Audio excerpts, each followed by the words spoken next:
रामायण की रहस्यमयी कथा।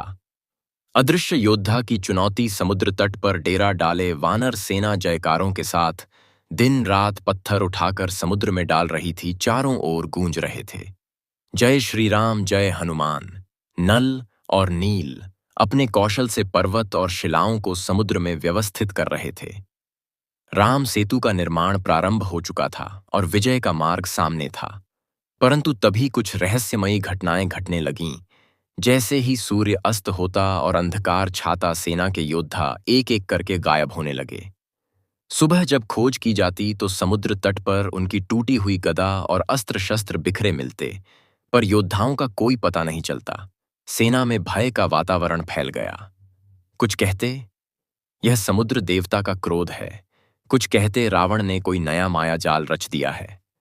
श्री राम ने जब यह सुना तो उनके चेहरे पर चिंता की रेखाएं उभर आईं। तभी हनुमान आगे बढ़े। उन्होंने प्रणाम कर कहा, प्रभु चिंता मत कीजिए। जब तक यह रहस्य खुल नहीं जाता, मैं स्वयं समुद्र तट पर पहरा दूंगा।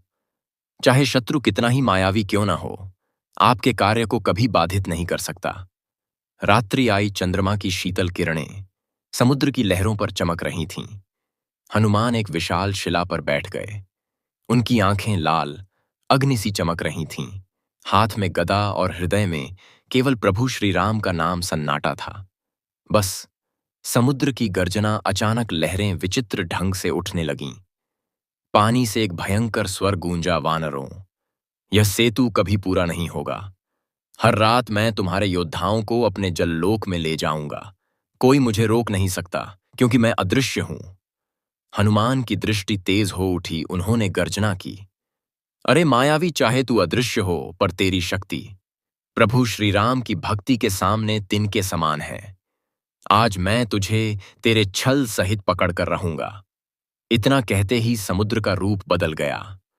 लहरें आकाश तक उठने लगीं, बिजलियां चमकने लगीं। हनुमान अपनी गदा से प्रहार करते, पर हर बार शत्रु लहरों में छिप जाता। उसकी गर्जना से समुद्र थर्रा उठा। एक क्षण ऐसा आया जब ऐसा लगा मानो पूरा सागर हिलने लगा हो। हनुमान ने मन ही मन विचार किया, यह अदृश्य है, पर कोई भी शक्ति प्रकाश से नहीं बच सकती। तुरंत उन्होंने अपनी पूंछ प्रज्वलित की। अग्नि की लपटें उठीं और समुद्र के जल में प्रकाश फैल गया। अब वह योद्धा दिखाई देने लगा। वह जंजीरों में जकड़ा हुआ था। उसके शरीर से तेज निकल रहा था, पर उसके नेत्र करुणा से भरे हुए थे। हनुमान ने उसे बलपूर्वक पकड़ लिया और उसकी जंजीरें तोड़ दीं। जैसे ही बंधन टूटा, समुद्र में शांति छा गई।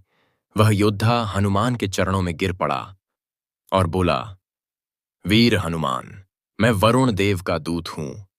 रावण ने छल और मायाजाल से मुझे बंदी बना लिया था और मेरी शक्ति का प्रयोग करके इस सेतु निर्माण को रोक रहा था, परंतु आज तुमने मुझे मुक्त कर दिया। हनुमान ने आश्चर्य से कहा, तो यह सब रावण का षड्यंत्र था? दूत बोला, हां पवन पुत्र, पर अब मैं तुम्हें आशीर्वाद देता हूं। आज से कोई शक्ति चाहे कितनी भी प्रबल क्यों ना हो, राम सेतु के निर्माण को रोक नहीं सकेगी। यह सेतु स्वयं देवताओं की रक्षा में रहेगा। इतना कहते ही उसका रूप आकाश में विलीन हो गया।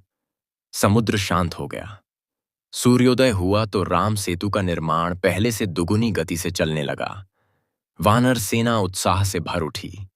जयकारों से आकाश गूंज उठा, जय श्री राम, जय हनुमान। श्री राम ने मुस्कुराकर हनुमान की ओर देखा। उनकी आंखों में आशीर्वाद था और यह विश्वास कि अब लंका विजय कोई रोक नहीं सकेगा। इस प्रकार यह रहस्यमयी कथा केवल हनुमान की शक्ति ही नहीं, बल्कि उनकी बुद्धि और भक्ति को भी दर्शाती है।